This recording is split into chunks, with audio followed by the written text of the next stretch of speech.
अस्सलाम वालेकुम दोस्तों, कैसे मिजाज हैं? उम्मीद है आप अच्छे होंगे।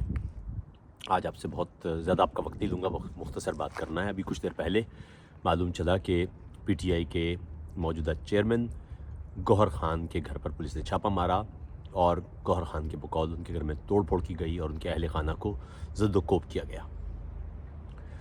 ज़ाहिर है ये एक शर्मनाक बात है। इसका पूरी शिद्दत से इसकी तफ्तीश होना चाहिए और इसमें अगर कहीं भी कोई भी क्रिमिनल नेग्लिजेंस है या कोई भी वजह है या कोई इंतकामी मात है या कोई सियासी हरबा है, हर सूरत में उसको ऐसे लोगों को जो इसमें शामिल हैं उनको इंसाफ के कटहरे में लाया जाना चाहिए। इसमें दो राय नहीं है।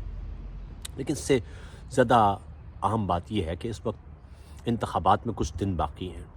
उससे पहले इंतखाबात की जो परसेप्शन है, और सिर्फ इंतखाबात की नहीं बल्कि रियासती इदारों की जो परसेप्शन है, उस पर कई तरह के सवालात खैर वो पहले से थे लेकिन अब वो और मजबूत होते जा रहे हैं। ख़ासतौर पर इलेक्शन की हवाले से जो परसेप्शन है या जो अवामी तसव्वुर है वो बहुत ही खौफनाक है।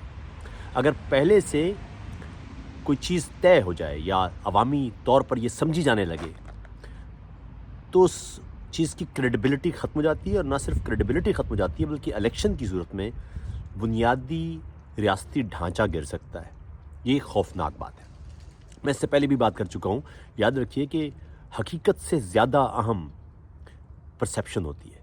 यानी हकीकत कोई चीज़ है या नहीं है, उसका होना या ना होना, उसका हकीकी होना या ना होना, ये अहम नहीं है। अहम यह कि लोग उसके बारे में क्या राय रखते हैं।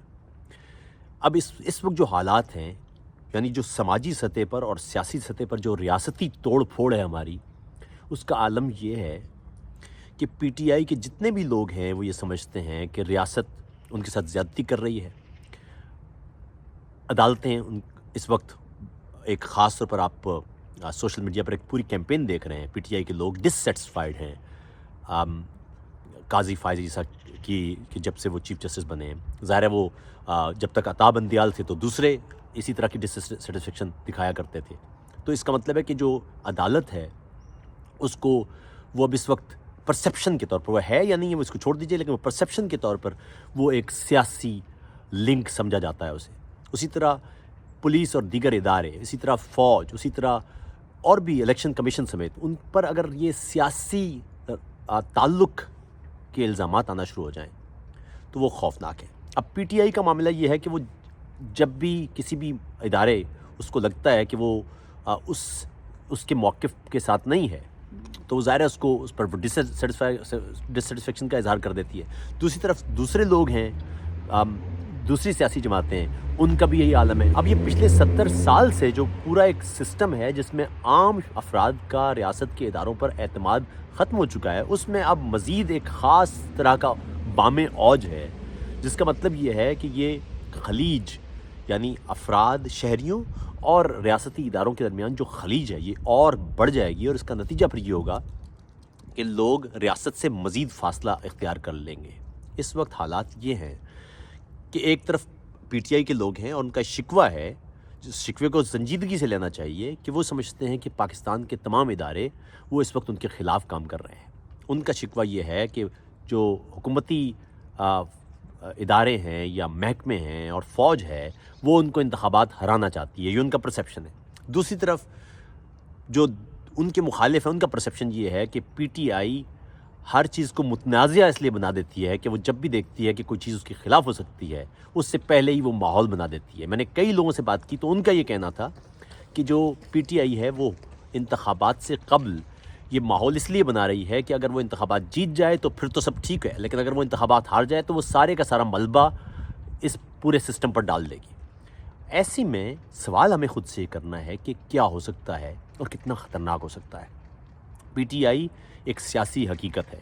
अगर आप उसे मलिया मेट करने की कोशिश करेंगे तो इसका नुकसान ही होगा पाकिस्तान को। मैं बार बार कहता हूँ कि सियासी मकालमे के अलावा कोई रास्ता नहीं है। अब मुसीबत ये है कि सियासी मकालमा कहाँ रुका हुआ है।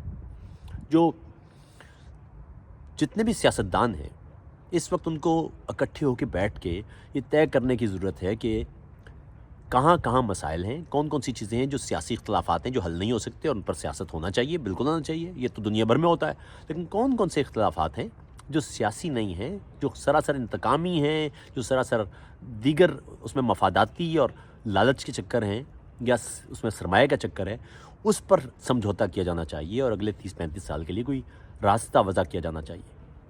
جب تک یہ نہیں ہوتا اس وقت تک حالات بہتر نہیں ہو سکتے۔ اب پھر سمجھ لیجئے پی ٹی آئی کے دور میں فوج جس حد تک سولین سپیس حاصل کر چکی ہے، یہ سولین سپیس فوج سے واپس لینا 10-15 سال سے کم کا وقت نہیں لگے گا، اس پر اب وقت لگے گا۔ جب آپ اپنے سولین ادارے فوج کے حوالے کر دیتے ہیں، ریٹائرڈ یا حاضر سروس جرنیلوں کے حوالے کر دیتے ہیں، پھر اتنی آسانی سے فوج واپس نہیں جاتی۔ یہ جب آپ ان کو لا رہے ہوتے ہیں اس وقت آپ نے سوچنا ہوتا ہے۔ اب آپ یہ کمپلین کرتے پھریں کہ فوج یہاں پر بھی ہے، فوج یہاں پر بھی ہے، لیکن وہ آپ لائے تھے ان کو، اس وقت آپ بڑے شوق سے ہائبرڈ رجیم بنا رہے تھے جب ہم چیخ رہے تھے۔ تو اس لیے اب حالات یہی ہیں، بہتری کا راستہ صرف یہی ہے کہ پی ٹی آئی اور دیگر سیاسی جماعتیں وہ سیاسی اختلافات ضرور رکھیں، بالکل ہونا چاہیے۔ سیاسی اختلافات سے ہمارا کوئی لینا دینا بھی نہیں ہے، میں عاطف توقیر کا کوئی لینا دینا نہیں ہے، آپ اپنے سیاسی اختلافات ضرور رکھیں، لیکن بنیادی طور پر جو بنیادی ریاستی امور ہیں اس سے متعلق ایک یکجا، ایک مشترکہ طویل المدتی پالیسی بنانا پڑے گی۔ جس طرح چارٹر آف ڈیموکریسی ہے اسی طرح پی ٹی آئی کو بھی چارٹر آف ڈیموکریسی میں آنا چاہیے، اسی طرح اس کو یہ طے کرنا چاہیے کہ وہ جمہوری سیاست کرے گی، وہ جو عوامیت پسندی ہے اس سے باہر نکلے گی، میں فلاں کو لٹکا دوں گا، میں فلاں کو رلاؤں گا، اس سے باہر آنا پڑے گا۔ اگر آپ نہیں آتے ہیں تو پھر ہوگا یہ کہ اس وقت نون لیگ والے جو کہہ لگا رہے ہیں پی ٹی آئی کے ساتھ مظالم کا، آگے جا کے یاد رکھیے کہ ایسا ہی واپس بھی ہونا ہے۔ یہ نون لیگ والے جو خوش ہیں ان کو خیال ہونا چاہیے کہ یہ واپس ان کے ساتھ ہونا ہے۔ اگر آپ آج الیکشن کی پرسیپشن خراب ہونے دے رہے ہیں تو اس کا مطلب یہ ہے کہ کل ان انتخابات پر کوئی اعتبار کرے گا بھی نہیں، اور پرسوں جب اگلے انتخابات دوبارہ رگ ہوں گے اور آپ چیخیں گے تو آپ پر بھی کوئی اعتبار نہیں کرے گا۔ یہ اسی کو جو شیطانی چکر ہے اسی کو کہتے ہیں۔ اس لیے اس شیطانی چکر کو روکنے کا ایک ہی راستہ ہے کہ اب نفرت انگیزی کو ایک طرف رکھیں اور باہمی ڈائلاگ کی طرف بڑھیں۔ اپنا خیال رکھیے گا۔ السلام علیکم۔